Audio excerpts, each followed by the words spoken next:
provider gitu. Yang pertama itu ada Shared Hosting, ini jenis hosting murah gitu, yang cocok untuk bisnis kecil atau website pribadi.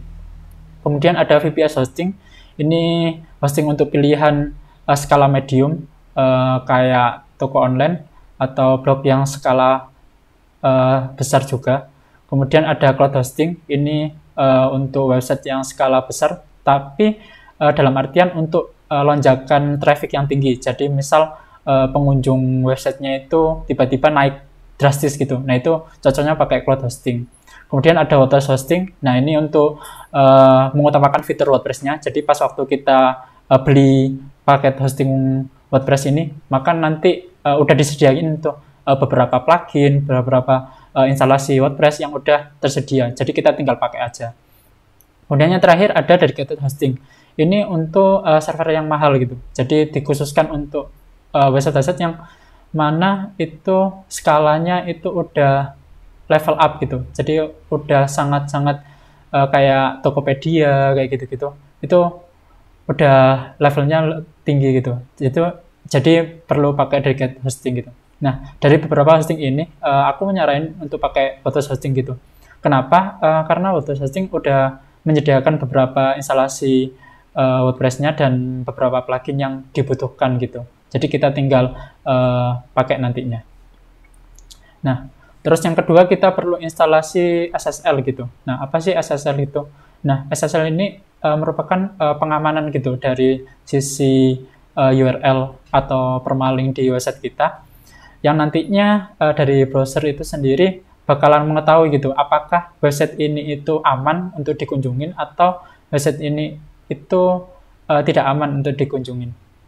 Ini merupakan salah satu contoh gitu ya, instalasi SSL Certificate on Hostinger gitu. Mungkin di beberapa provider bakalan tampilannya beda gitu.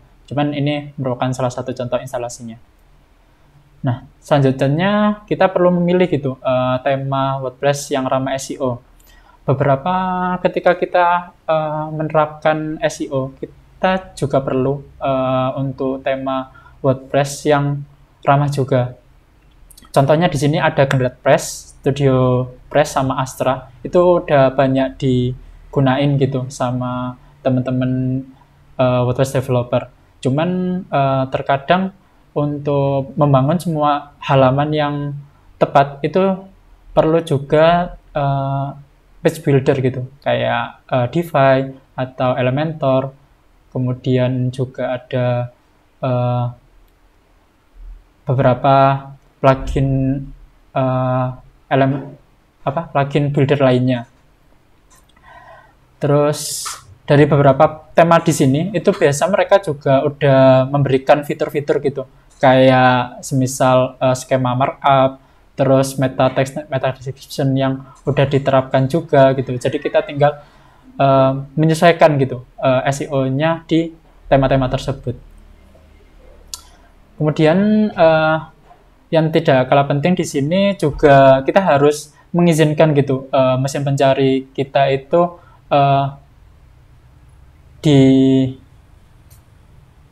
agar bisa Google men-search dari nge-crawling website kita, apakah itu dapat di-crawl oleh Google atau tidak gitu. Nah, untuk cara di WordPress tersendiri itu kita bisa masuk ke setting, kemudian di reading-nya, terus kita tinggal uncheck aja untuk beberapa box-nya.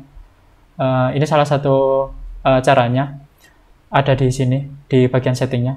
Cuman terkadang juga pas waktu kita instalasi di WordPress itu juga udah ada gitu untuk settingan untuk apakah pencarian di Google-nya itu diperbolehkan atau tidak.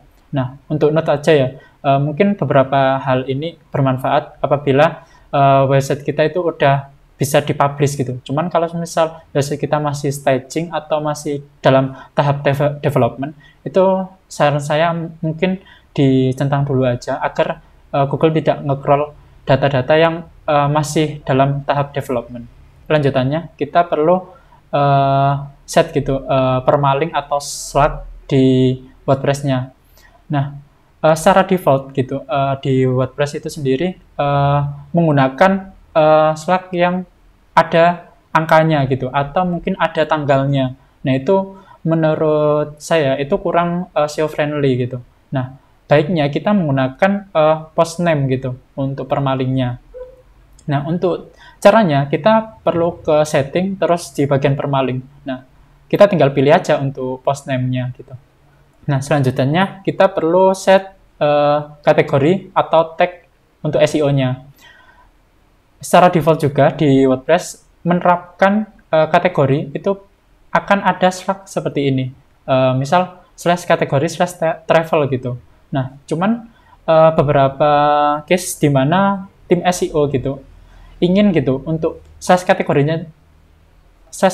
itu tidak perlu gitu, tidak usah diikutkan dengan slug kategori atau tag-nya gitu, agar untuk struktur websitenya itu lebih mempermudahkan Google untuk nge-crawling data-data artikelnya seperti itu.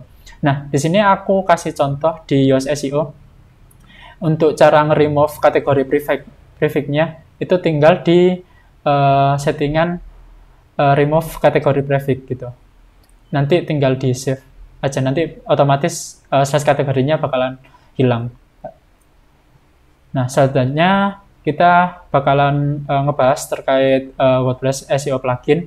Kalau tadi aku jelasin ada 3, di sini aku kasih 2, soalnya sering banget gitu yang kita pakai atau development pakai itu Yoast SEO sama Rank Match gitu. Untuk kebutuhannya yang udah aku jelasin tadi, beberapa fitur sama alat visibilitasnya, Yoast SEO itu lebih mempermudahkan dari sisi awal kita untuk membuat artikelnya. Kemudian Rank Match itu lebih ke pengembangan gitu, pengembangan kayak misal mereka pakai e-commerce atau website lokal bisnis gitu. Nah, apakah untuk kalau misal kita pakai Yoast SEO nanti bisa ke Rank Match? Itu tetap bisa gitu. Jadi nanti kita tinggal instalasi Rank Match aja. Nanti kita tinggal import data dari Yoast SEO ke Rank Match-nya itu seperti apa, tinggal gitu. Kemudian selanjutnya kita bakalan lakukan submit gitu untuk XML sitemap-nya. Tujuannya apa? Agar ini mempermudahkan Google untuk mengindeks gitu beberapa halaman atau artikel yang udah kita buat gitu.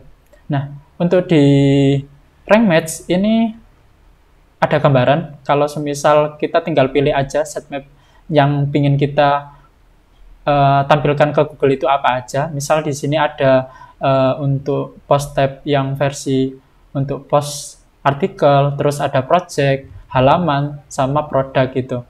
Terus untuk taksonominya di sini kita pilih yang kategori artikel aja. Selanjutnya untuk gimana caranya dari SEO WordPress itu sendiri, kita perlu melakukan riset terkait keyword gitu. Nah, beberapa alat SEO seperti SEMrush menyediakan solusi riset beberapa kata atau SEO secara lengkap untuk memastikan gitu jika bahasan topik yang kita kasih ke user terkait website secara globalnya itu apakah sudah sesuai gitu atau sudah menjawab pertanyaan user itu sendiri. Terus beberapa alat riset juga, ada beberapa alat untuk membantu pengelompokan kata kunci, pemetaan, dan pelacakan, dan masih banyak lagi gitu. Setelah kita membuat riset keyword gitu yang sesuai dengan website yang kita buat, kita perlu menerapkan high quality dari konten yang nantinya kita terapkan sesuai dengan keyword yang udah kita riset tadi. Yang pertama kita harus fokus dengan riset kata kunci yang udah kita buat.